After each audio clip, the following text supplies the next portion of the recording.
నమస్తే. మీరు చూస్తున్నారు కదా! కేటీఆర్ పై భారీ కుట్ర.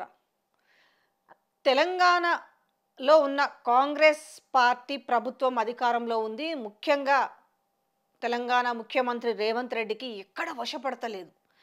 ఏం చేసినా కూడా అది ఎదురు దెబ్బ తగులుతుంది. అంటే ఒక ముఖం పలిగేది ఒకటే తక్కువుంది కానీ పడతా ఉన్నారు. ఆ పడ్డప్పుడైనా కూడా ఇంకా అరే మనం ఏం చేస్తున్నామని దాన్ని తెలుసుకోలేకపోగా అరే మనని మాత్రం ఓటుకు నోటు కేసులో ఇరికించినారు కదా, మనం కూడా ఇప్పుడు ఎట్లయినా కచ్చ తీర్చుకోవాలా.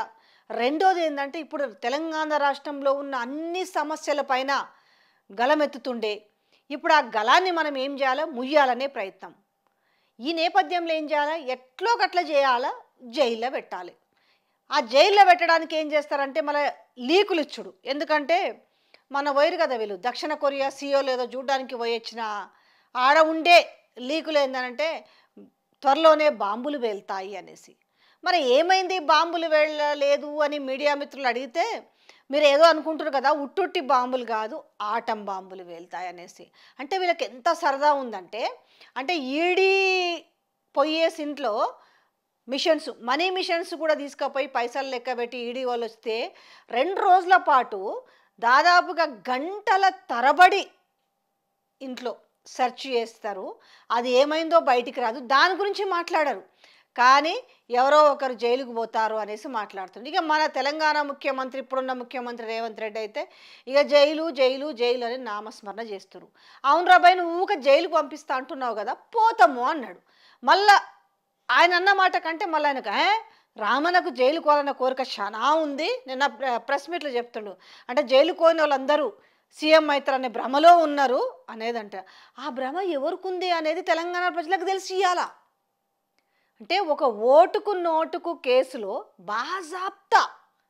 బాజాప్తా పట్టుబడ్డ వ్యక్తే ఇవాళ కాలం కలిసి వచ్చి నక్కను 100 నక్కలు దొక్కినట్టుగా అదృష్టం కలిసి వచ్చి ఇవాళ తెలంగాణకు ముఖ్యమంత్రి అయ్యి. ఇక పాపం తెలంగాణ ప్రజలు కూడా ఏమనుకున్నారు, అరే మార్పు కోరుకుందాము, మనకి 6 గ్యారంటీలలో మరి మాకు 4,000 రూపాయల 2,000 నుంచి 4,000 రూపాయలు అయ్యాయి, దివ్యాంగులకు 4,000 నుంచి 6,000 అయ్యాయి, పాపం మహిళలకు 2,500 అండి, అలాగే స్కూటీలు అంటే చదువుకునే పిల్లలకి, రైతు భరోసా అప్పుడు రైతు బంధు వచ్చేసి 10,000 మరి ఇప్పుడు 15,000 ఇస్తారంట, తర్వాత ఏకకాలంలో 2 లక్షల రుణమాఫ్ అంట. ఇంక ఇట్లా చెప్పుకుంటూ పోతే శాంతాడంత లిస్ట్ ఉండే. ఇక చూసి అడుగుతా ఉన్నారు, మీకు ఎందుకు అంత తొందర, మీరు కుర్చీ కూడా సర్దుకోలే, కుర్చీ సైజ్ ఎంత ఉందో తెలియదా, కుర్చీలో నేను పడతానో లేదో తెలియదు అని అంటే 100 రోజులనే. ఆ 100 రోజులు కాస్త వాయే. ఇక 2 లక్షల రుణమాఫీ గురించి అయితే మొక్కండి, ప్రమాణం చేయని దేవుడు లేకపాయే. తర్వాత ఇప్పుడు సంవత్సర కాలం వస్తుంది, కానీ సంవత్సర కాలంలో ఏ హామీలు లేవు. గింత పదవి వచ్చిన కూడా గంత ఎగిరిపడుతూ మేము 13 హామీలు నెరవేర్చినామని చెప్తుండ్రి. అలా మనసాక్షికి తెలుసు. ఆ మీడియాల ముందర నిజంగా గొట్టాలు పెడతారు కదా, ఒర్లుతూ ఉంటారు. ఈ సంవత్సర కాలంలో ఏం చేసిరయ్యా అంటే వాళ్ళు చెప్పుకునే అంశం ఏం తెలుసా, బీఆర్ఎస్ వర్కింగ్ ప్రెసిడెంట్ కేటీఆర్ పైన 6 కేసులు పెట్టారు. 6 కేసులు కూడా అవన్నీ ఉత్తుత్త కేసులు మళ్ళా. కానీ ఎట్లయినా పంపాలి. కాళేశ్వరంలో సరే పెద్ద ఆయన పంపుదామనుకున్నాం, అయితలేదు. ఫోన్ ట్యాంపింగ్లు అంటే వీళ్ళు ఫోన్లు వీళ్ళ ఫోన్లు వింటారట, సినిమా వాళ్ళు ఫోన్లు వినడం వల్లనే విడాకులు తీసుకున్నారట, మనం ఎట్టయినా సరే దీంట్లో ఇరికించాలనుకున్నారు. అది కాల. దాని తర్వాత ఏం చేసిరు, ఈ ఫార్ములా ఒకటి తీసుకొచ్చిరు, ఈ కార్ రేసుది, దాని గురించి కూడా ఏదేదో మాట్లాడబట్టిరు, హల్చల్ చేసిరు. అది కాలే. దాని తర్వాత ఆ జన్వాడలో ఇలా బామ్మార్దేదో ఇల్లు కట్టుకుంటే వాళ్ళ ఇంట్లో ఏదో పార్టీ చేసుకుంటే అగ్గొగ్గొగ్గో డ్రగ్స్ అని చెప్పి దాంట్లో ఏదో ఇరికించాలని చూసే. మొన్న ఏం చెప్పింది పాపం కొండా సురేఖక్క, మా ఇంట్లో పార్టీ ఇది రేవు పార్టీ అని చెప్పింది. కానీ ఏదైనా కూడా మన దాకా వస్తే తెలియదు అన్నట్టుగా ఇన్ని చేసిరు, కానీ అయితలేదు. ఇంకేం చేయాలి, ఏయో కేసులు పెట్టి ఇరికించాలి. ఇంత ఆనందం ఏంది.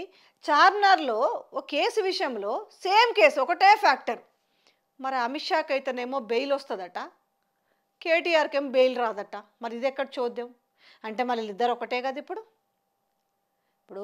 కాంగ్రెస్ బీజేపీ ఒకటే కదా. పాపం రేవంత్ అన్నని ఏమన్నా అంటే చాలు ఆడి నుంచి పాపం వాళ్ళ ఎంపీలు ఉరికొస్తూ ఉంటారు. అరే నిన్న లగచర్లలో జరిగిన కేసుని బీజేపీ వాళ్ళు అది మా సక్సెస్ అని వేసుకుంటున్నారు కదా, కొంచెమని ఇది ఉండాలి. రెండో ముచ్చట ఏంటంటే ఇవాళ వాంకేడ్లో గిరిజన పాఠశాలలో గిరిజన ఆశ్రమం పాఠశాలలో చదివిన అమ్మాయి 23 రోజులు వెంటిలేటర్ పైన చావు బతుకుల పైన ఉంటే దాన్ని మరి మాట్లాడాలి. పాపం ఆ అమ్మాయి అసువులు బాసింది. ఇలా దాని గురించి మాట్లాడరు. ఇంకా రెండో ముక్క బీజేపీలు ఈ అదాని గురించి కూడా మాట్లాడరు ఎందుకు? నిన్న ఆయన 100 కోట్లు మేము వెనక్కి తీసుకున్నాము, మేము వెనక్కి ఇచ్చేస్తున్నాము, మేము తీసుకోము, మేము చాలా పరిశుద్ధులమని మాట్లాడుతుంటే దాని గురించి ఒక్క మాట బీజేపీలు మాట్లాడతారు. పుక్కిన పెన్లాగా సప్పుడు చేయకుండా ఉంటారు. ఇక 100 కోట్లు వెనక్కి ఇచ్చిన అంటాడు. ఆ తర్వాత మరి 12,400 కోట్ల ముచ్చటేందో తెలియదు. ఇక ఆ కథ పోతే ఈ కథ మళ్ళీ పక్కన పడుతుంది కదా. నేను చెప్తా, ఈ 6 కేసుల ముచ్చట మీకు ఒకసారి చెప్తా. ఏడేడ పెట్టిరు. ఇక కేటీఆర్పై కేసుల కుట్రలో ఒకటి వచ్చేసి అమరవీరుల స్తూపం వద్ద నిరసన చేసిండనేసి నిరసనకు సంబంధించి సైబరాబాద్ పిఎస్ దగ్గర ఒక కేసు అయింది. తర్వాత రెండోది ఎన్నికల నిబంధనావళి ఉల్లంఘన ఆరోపణలపైన ముషిరాబాద్లో కేసు పెట్టిరు. మేడిగడ్డలో అనుమతి లేకుండా డ్రోన్ ఆ రోజు అంటే మేడిగడ్డ వలిగిపోయింది అనేసి కొంత మీడియా మిత్రులు తీసుకుపోయి ఇగో ఈ మేడిగడ్డలో నీళ్ళు ఈ రకంగా పోతున్నాయి, ఈ నీళ్ళని ఉపయోగించకుండా అనవసరంగా అభండాలు వేస్తున్నారు అనేసి దాన్ని ప్రజలకు పనికొచ్చే అంశం, ఇది పనికిరాంది కాదు. మన సొంత ఇండ్ల పైన డ్రోన్లు ఎగరేసుడు లేకపోతే మన సొంత కార్యకలాపాల పైన కాదు ఎగరేసింది, ప్రజలకు పనికొచ్చేది. ఇగో మేడిగడ్డ మంచిగా ఉంది, మేడిగడ్డ కూలిపోలేదు, ఈ మేడిగడ్డనే మేము నిలబడ్డం చూడు, ఈ మేడిగడ్డ పైన మాట్లాడుతున్నాం, ఇగో ఇన్ని లక్షల క్యూసెక్ల నీళ్ళు అనవసరంగా ఇచ్చేస్తున్నారు, వీటిని వడిసి పట్టలేకపోతున్నారు అనేసి ఆ ఒక్క విజువల్ని క్యాప్చర్ చేసి ప్రజలకు చూపించే విషయంలో డ్రోన్ ఎగరేసిర్రు అనేసి దానిపైన కూడా ఎక్కడ పెట్టిరు, మహదేవ్పూర్ పిఎస్లో కేసు పెట్టిరు. దాని తర్వాత ముఖ్యమంత్రి చీఫ్ మినిస్టరు అన్నందుకు సైఫాబాద్ పిఎస్లో ఒక కేసు. తర్వాత మహారాష్ట్ర ఎన్నికలు, తర్వాత మూసీ ప్రాజెక్టు పైన మాట్లాడినందుకు గాను ఉట్నూర్ పిఎస్లో ఒక కేసు. దాని తర్వాత సమావేశంలో నిరసన, ఇది చార్మినార్ దగ్గర చేసింది అనేసి దీని విషయంలో ఒక కేసు. ఇక్కడ ఉంది చూడండి. అంటే ప్రభుత్వ వైఫల్యాలను ఎండగట్టడంతో కేటీఆర్ను టార్గెట్ చేసిన ప్రభుత్వ పెద్దలు అరెస్టు తప్పదని పదే ప్రకటనలు, అందుకే ముఖ్యమంత్రి సహా నేతల ఊకరింపులు. ఇందాక నేను చెప్పినా కదా, దీంట్లో ఆ కేసుల విషయంలో పూర్తి డీటెయిల్లో ఇక్కడ సైఫాబాద్ పోలీస్ స్టేషన్లో కేసు దేనికి అనంటే గన్ పార్క్ అమరవీరుల స్తూపం వద్ద నిరసనకు సంబంధించి ఈ సైఫాబాద్ పిఎస్లో కేసు పెట్టారు. దాని తర్వాత రెండోది ఎక్కడ అనంటే ఎన్నికల నిబంధనావళి ఉల్లంఘన ఆరోపణలు. ఓకే, ఎక్కడ ఇది ముషీరాబాద్ పోలీస్ స్టేషన్లో, ఎప్పుడు ఎన్నికల నిబంధనావళికి సంబంధించి ఎంపీ ఎలక్షన్స్ అప్పుడు. దాని తర్వాత మేడిగడ్డలో అనుమతి లేకుండా డ్రోన్ వాడారనే అభియోగం పైన మహదేవ్పూర్ పోలీస్ స్టేషన్లో కేసు, ముఖ్యమంత్రిని చీఫ్ మినిస్టర్ అన్నందుకు ఇది ఒకటి చీపు. ఇగో ఈ కేసు ఈ ఏదైతే చార్మినార్ దగ్గర ఉంది కదా, దీంట్లో ఇంతకుముందు ఇదే చార్మినార్ దగ్గర అమిత్ షా పైన కేసు ఉండే, కానీ ఆ కేసును మాత్రమేమో కొట్టేసిరు. ఇక్కడ సేమ్ దాంట్లో ఉన్నది మాత్రము వీళ్ళు దాన్ని రెక్టిఫై అంటే కొట్టేయలేకపోయారు.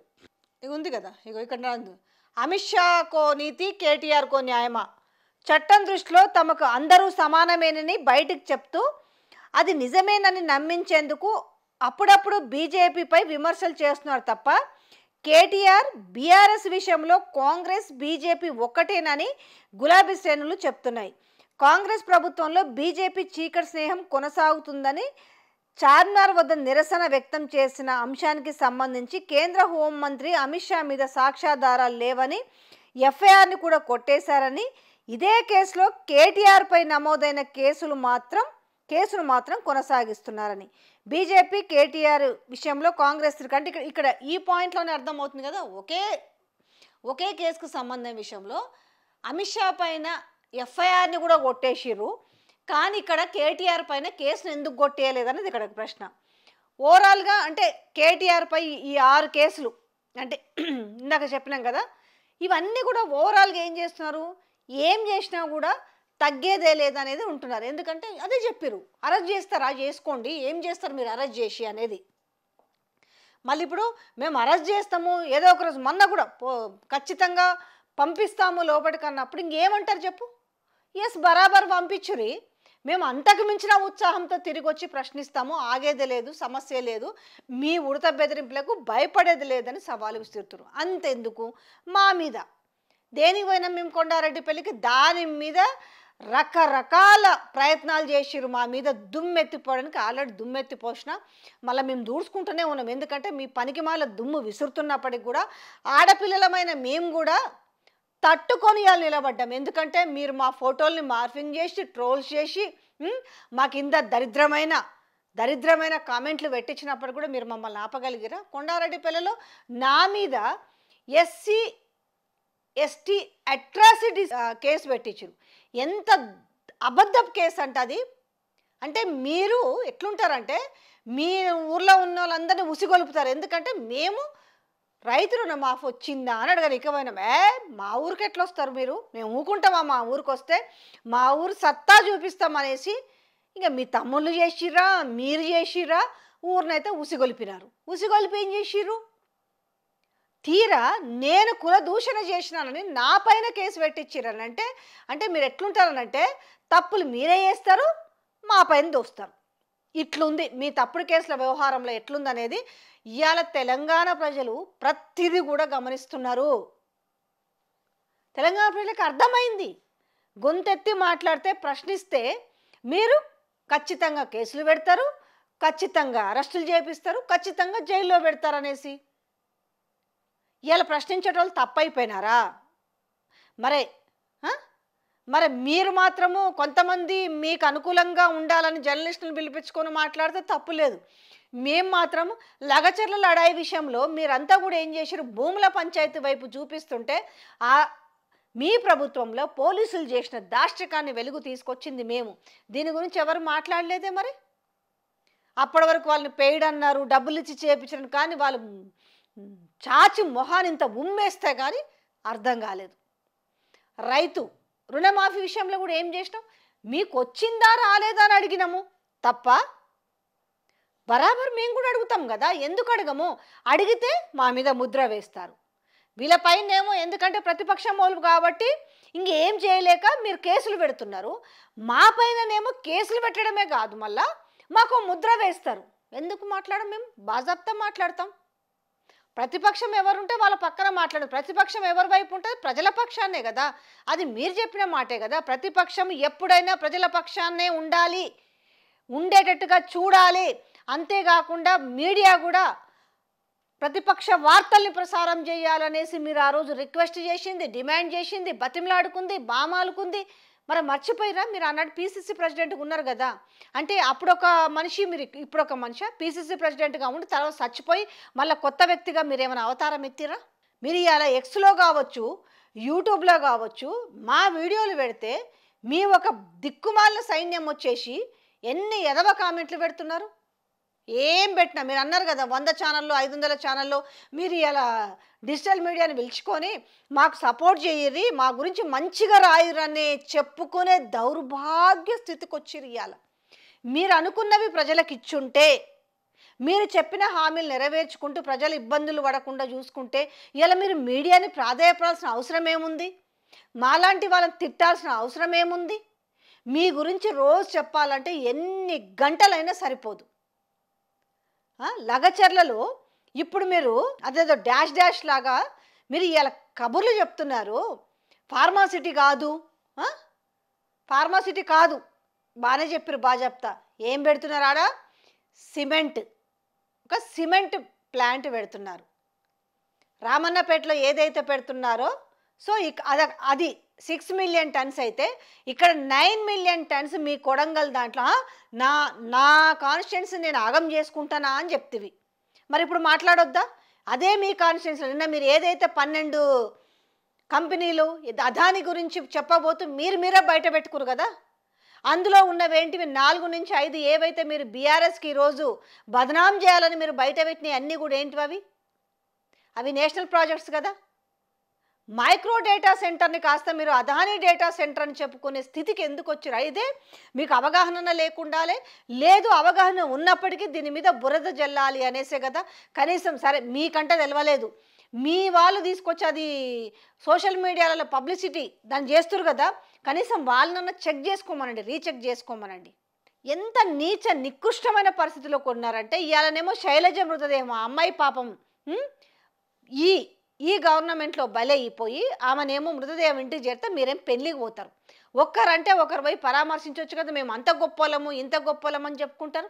ఏమైనా ఈరోజు మీ కళ్ళు మూసుకుపోయినాయా, నోర్లు మూతలు పడ్డాయా, కాళ్ళు సచ్చుపడిపోయినాయా? అరే ఏం జరిగినా కూడా తెలంగాణ ప్రజలు మీరు అబ్జర్వ్ చేస్తలేరు అనుకుంటున్నారు. ఏం జరిగినా కూడా మనం దాని మీద బురద జల్దాం అనుకుంటారు. కానీ మనకంటూ ఒక మనసాక్షి ఉండాలి. ఆ ప్లేస్లో నా మనవడు నా మనవరాలు నా కూతురు ఉండుంటే ఎట్లుంటుంది అంటే ఆ బిడ్డలు మీ బిడ్డలు కాదనే కదా ఈరోజు. ఒక్కటి మళ్ళీ స్పష్టంగా చెప్పదలుచుకున్నాం, దీనికి పార్టీలో కార్యకర్తలో లేకపోతే జర్నలిస్ట్లో ఇంకెవరో కాదు, ఎవరైనా కూడా ఒక సోషల్ జర్నలిస్ట్ అవుతారు ప్రశ్నించడానికి. ఎవరికైనా గొంతెత్తి అడిగే గలం ఉన్న వాళ్ళు ఎవరైనా కూడా ప్రశ్నించవచ్చు. మీ కేసులు ఎన్నాళ్ళు ఇంకా కుట్రలు పన్నుతారు చెప్పండి? మీరు జైల్లో పెడితే మీరు అణచివేస్తారా? జైలు నుంచి వచ్చినాక భయపడతారా? ఇక మాట్లాడరా? మూసీ గురించి మాట్లాడరు, హైడ్రా గురించి మాట్లాడరు, రామన్నపేటలో అంబుజా సిమెంట్ మీరు అదానికి ఇచ్చేసి ఒక దిక్కునేమో మూసి పరిశుద్ధం చేస్తానంటారు, మరొక వైపు మూసీలో అశుద్ధం కలుపుతానంటారు. ఎట్లా నమ్మాలి జనం అంతా? అంటే ఎవరిపైన మీరు ప్రేమలకు పోస్తున్నారు ఇక్కడ? అదానికేనా 100 కోట్లు వెనక్కి తిప్పి పంపిస్తున్నాం, తిరస్కరిస్తున్నాం అని చెప్పారు. మరి 12,400 కోట్ల గురించి ఎందుకో ముచ్చట చెప్పరు ఎందుకు? అది ఏమైంది? అది వెనక్కి తీసుకుంటారా? ఒక దిక్కు మీరు రాహుల్ గాంధీ ఏమంటున్నాడు, ఇవాళ కాదు ఎప్పటి నుంచో రాహుల్ గాంధీ అదాని దుర్మార్గుడు, దుష్టుడు, నీచుడు, నికృష్టుడు అని ఆయన లబలబం మొత్తుకుంటూనే ఉన్నాడు కదా. ఇవాళ మీకు తెలుసుడేంది? ఇట్లాంటివన్నీ మాట్లాడితే కేసులు, కుట్రలు, ఇష్టం వచ్చిన ట్రోల్స్, టార్గెట్స్ చేస్తారా? మళ్ళీ చెప్తున్నాను వినండి, తెలంగాణ ప్రజలు ప్రతిదీ కూడా గమనిస్తున్నారు. మీ అరాచక పాలనను, మీ నియంత పాలనను ప్రతి ఒక్కటి గమనిస్తున్నారు. ఏం చేస్తారు? చివరిగా నేను ఒక లైన్ చెప్తా, 1000 కాదు 1,00,000 యూట్యూబ్ ఛానళ్ళు పెట్టినా కూడా మాలాంటి 2-3 చాలు తిప్పి కొట్టడానికి. ఎందుకంటే మా వైపు నిజం ఉంది, మీ వైపు శుద్ధ అబద్ధం ఉంది. ఏమని చెప్తారు?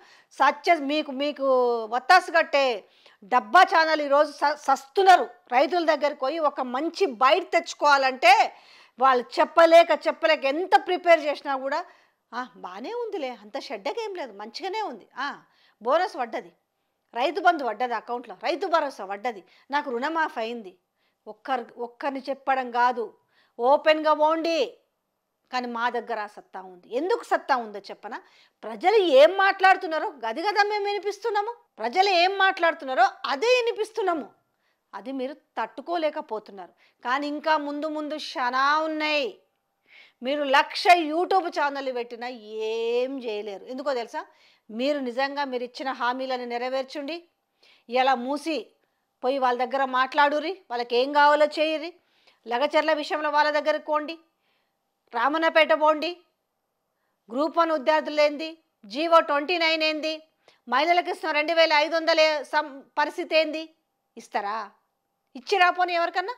రైతు బంధునే మీరు ఎగనామం పెడతారు, ఇంకా రైతు భరోసా అని చెప్తారు. కౌలు రైతులు, రైతు కూలీలు ఎన్ని అని చెప్పాలి మీకు? గంత చేంతాడుంది. అందుకే గింత 10 నిమిషాలు గంత ఎగిరేటప్పుడు జర ప్రజలు కూడా గమనిస్తున్నారనే ముచ్చట్ని మర్చిపోకండి.